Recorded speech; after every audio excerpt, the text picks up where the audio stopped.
Hello friends, welcome to Desa travel and fun. Hi friends, मैं हूँ ज्योति और मेरे चैनल में आपका स्वागत है। और फ्रेंड्स देख सकते हो आप लोग, हम लोग जा रहे हैं विवेकानंद रॉक मेमोरियल स्पॉट। और फ्रेंड्स कहा जाता है कि ये कन्याकुमारी हिंद महासागर, बंगाल की खाड़ी और अरब सागर का संगम स्थल है, जहाँ भिन्न सागर अपने विभिन्न रंगों से मनोरम छटा बिखरते रहते हैं। और फ्रांस भारत के सबसे दक्षिण छोर पर बसा कन्याकुमारी वर्षों से कला, संस्कृति, सभ्यता का प्रतीक रहा है। फ्रेंड्स भारत के पर्यटक स्थल के रूप में भी इस स्थान का अपना ही अलग महत्व है। दूर दूर फैले समुद्र के विशाल लहरों के बीच यहाँ का सूर्योदय और सूर्यास्त का नज़ारा भी बेहद आकर्षक लगता है, जैसा कि मैंने आप लोग को नज़ारा दिखाया होगा सूर्योदय और सूर्यास्त का। और फ्रेंड्स समुद्र बीच पर फैले रंग बिरंगी रेत इसकी सुंदरता में चार चांद लगा देते हैं। फ्रेंड्स देख सकते हो आप लोग, हम लोग कितनी मस्ती कर रहे हैं और जाने के लिए बेहद ही एक्साइटेड है। और फ्रेंड्स देख सकते हो आप लोग, हम लोग गली से होते हुए जा रहे हैं, जो कि बहुत ही मज़ा आ रहा था फ्रेंड्स। और देख सकते हो आप लोग, हम लोग कितने इंजॉय कर रहे हैं।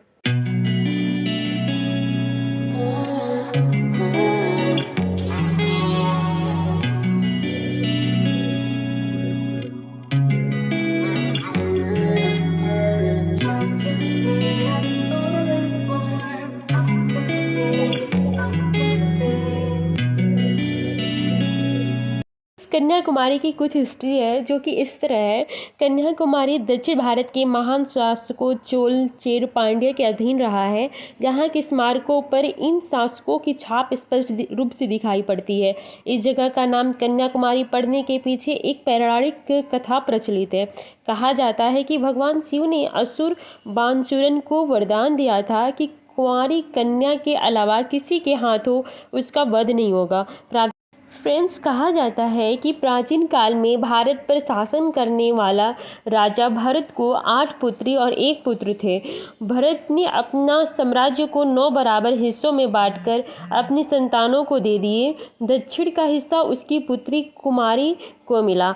कुमारी को शक्ति देवी का अवतार माना जाता था। कुमारी ने दक्षिण भारत के इस हिस्से पर कुशलतापूर्वक शासन किए। इसकी इच्छा थी कि वह शिव से विवाह करें। इसके लिए वह उनकी पूजा करती थी।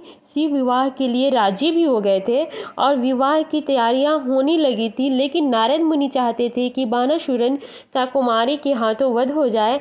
इस कारण शिव और देवी कुमारी का विवाह नहीं हो पाया। फ्रेंड्स देख सकते हो आप लोग, हम लोग फाइनली शिप में आ चुके हैं और देख सकते हैं सब लोग एक साथ बैठ चुके हैं और एक साथ मस्ती करते हुए। और हमारा शिप चल चुका है विवेकानंद रॉक मेमोरियल स्पॉट की तरफ। तो फ्रेंड्स देख सकते हैं। फ्रेंड्स उसके बाद इस बीच बानासुरन को जब कुमारी की सुंदरता के बारे में पता चला तो उसने कुमारी के समक्ष शादी का प्रस्ताव रखा। और कुमारी ने कहा कि यदि वह उससे युद्ध में हरा देगा तो वह उससे विवाह कर लेंगी। दोनों के बीच युद्ध हुआ और बानासुरन की मृत्यु हो गई। कुमारी की याद में ही दक्षिण भारत के इस स्थान को कन्याकुमारी कहा जाता है। माना जाता है कि शिव और कुमारी के विवाह की तैयारी का सामान आगे चलकर रंग बिरंगी रेत में परिवर्तित हो गया था। हे फ्रेंड्स देख सकते हो, ये समुद्र का पानी कितना अच्छा लग रहा है। फ्रेंड्स हमें बहुत ही अच्छा लग रहा था, बहुत ही अच्छी हवा आ रही थी। फ्रेंड्स मैं तो सो गई थी फ्रेंड्स। और फ्रेंड्स देख सकते हो आप लोग, हम लोग finally Vivekananda rock memorial spot पहुंच चुके हैं। फ्रेंड्स कुछ महान विचारक ऐसे होते हैं जिनके पूरे जीवन से हम कुछ न कुछ सीख सकते हैं। स्वामी विवेकानंद भी ऐसी ही शख्सियत है। 12 जनवरी 1863 को जन्मे विवेकानंद के बचपन का नाम नरेंद्रनाथ दत्त था। उनकी जीवन का एक ऐसी घटना है जो आज भी पूरे विश्व के लिए मशहूर है।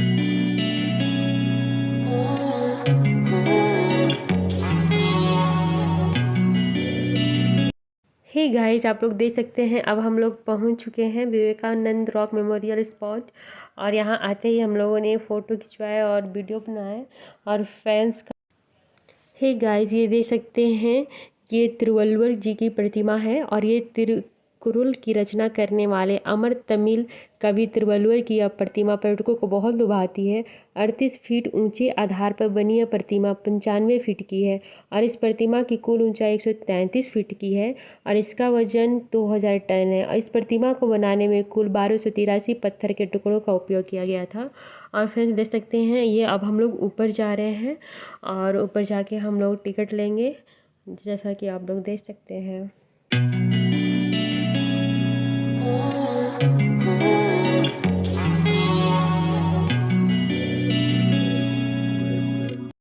फ्रेंड्स समुद्र में बने इस स्थान पर बड़ी संख्या में पर्यटक आते हैं और इस पवित्र स्थान को विवेकानंद रॉक मेमोरियल कमेटी ने 1970 में स्वामी विवेकानंद के प्रति सम्मान प्रकट करने के लिए बनवाया था और इसी स्थान पर स्वामी विवेकानंद गहन ध्यान लगाए थे।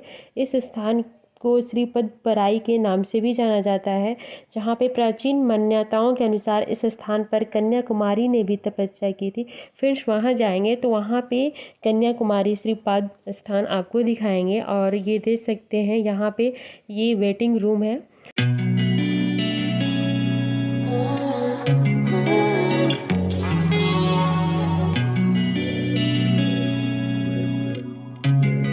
सन 1892 में स्वामी विवेकानंद कन्याकुमारी आए थे और एक दिन में तैरकर इस विशाल शिला पर पहुंच गए और इस सुनसान स्थान पर साधना के बाद उन्हें जीवन का लक्ष्य प्राप्ति के लिए मार्गदर्शन मिला था। और फ्रेंड्स ये आप लोग फ्रेंड्स यहाँ पे अपना फुटवेयर रखना था, जैसा कि देख सकते हैं आप लोग, हम लोग फुटवेयर रख रहे हैं और यहाँ पे मैं समुद्र की नज़ारा लेते हुए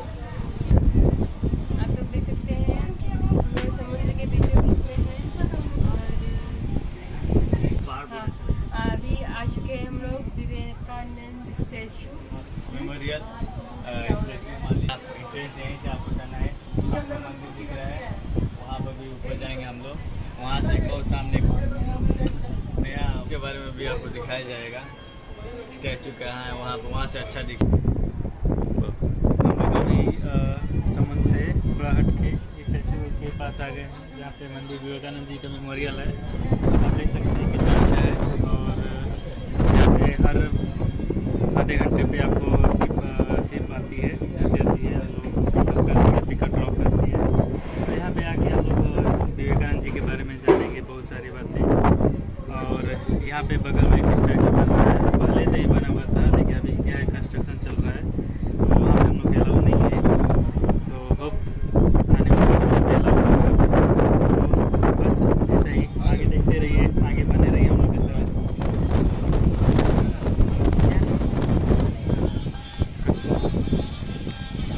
देख सकते हैं आप लोग बहुत जल रहा है, लेकिन ये वाइट लगा दिया गया है, वाइट पेंट एक्चुअली जो हीट को एब्जॉर्ब करता है। देख सकते हैं फ्रेंड यहाँ से आपका कन्याकुमारी का व्यू कितना अच्छा है, सुहावन है, अच्छा है। देख सकते हैं ये जो लास्ट छोर बोला जाता है इंडिया का, देख सकते हैं। देख सकते हैं हम लोग ऊपर आ चुके हैं, जो कि बहुत ही हवा बह रही थी फ्रेंड्स, और आप लोग भी इस चीज़ को फील कर सकते हैं कितनी हवाएं बह रही हैं और हमें बहुत अच्छा लगा फ्रेंड्स ये वही टेम्पल है जो कहा जाता है कि प्राचीन मान्यताओं के अनुसार इस स्थान पर कन्याकुमारी ने भी तपस्या की थी और कहा जाता है कि यहाँ कुमारी देवी के पैरों के निशान मुद्रित हैं और यह स्मारक विश्व प्रसिद्ध है।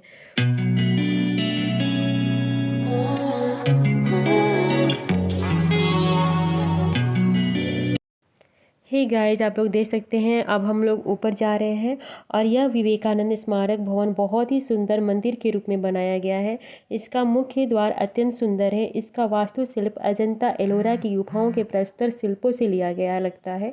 नीले तथा लाल ग्रेनाइट के पत्थरों से निर्मित स्मारक पर 70 फीट ऊंचा गुम्बद है और फ्रेंड्स इसके अंदर भवन के अंदर 4 फीट से ज़्यादा ऊंचे प्लेटफॉर्म पर संत स्वामी विवेकानंद की मूर्ति है और यह मूर्ति कांसे की बनी है जिसकी ऊंचाई 8.5 फीट की है, जैसा कि आप लोगों को छोटा सा झलक देखने को मिल सकता है और देख सकते हैं आप लोग। फ्रेंड्स अब हम लोग बाहर आ चुके हैं।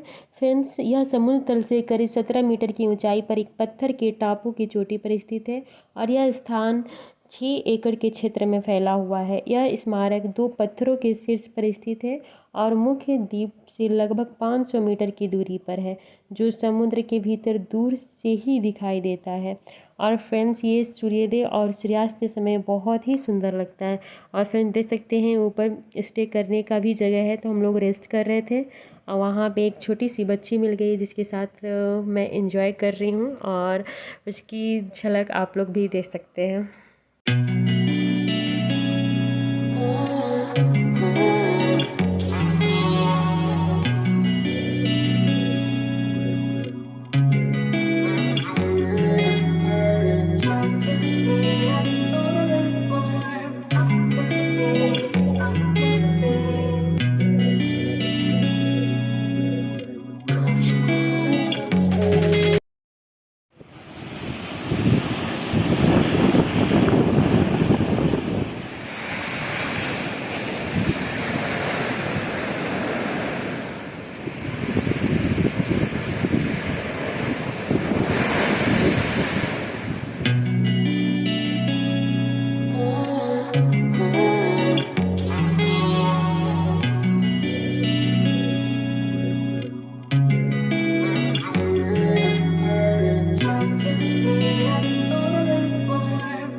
हे गाइज, आप लोग यहाँ का व्यू देख सकते हो, कितना अच्छा लग रहा है यहाँ से।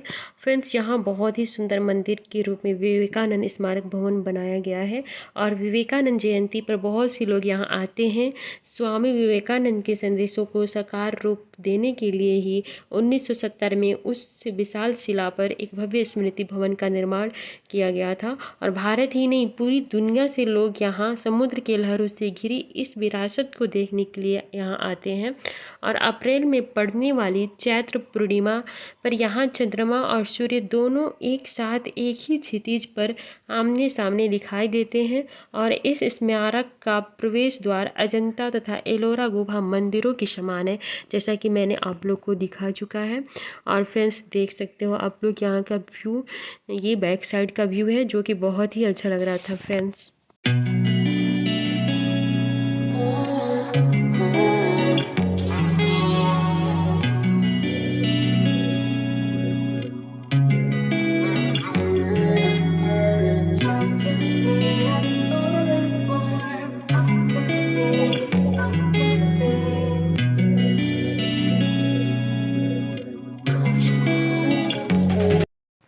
हे गाइस, आप लोग देख सकते हैं मैं यहीं से तिरुवल्लुवर जी की प्रतिमा को देख रही हूँ, क्योंकि वहाँ पे जाना अलाउ नहीं था, क्योंकि वहाँ पे कंस्ट्रक्शन चल रहा था।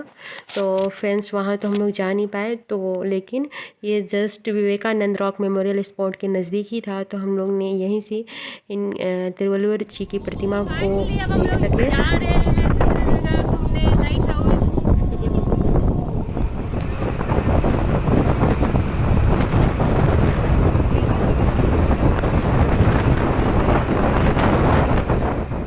अब हम लोग यहाँ से निकल चुके हैं और देख सकते हैं ये इवनिंग का टाइम है, और जो कि बहुत ही अच्छा लग रहा था फ्रेंड्स।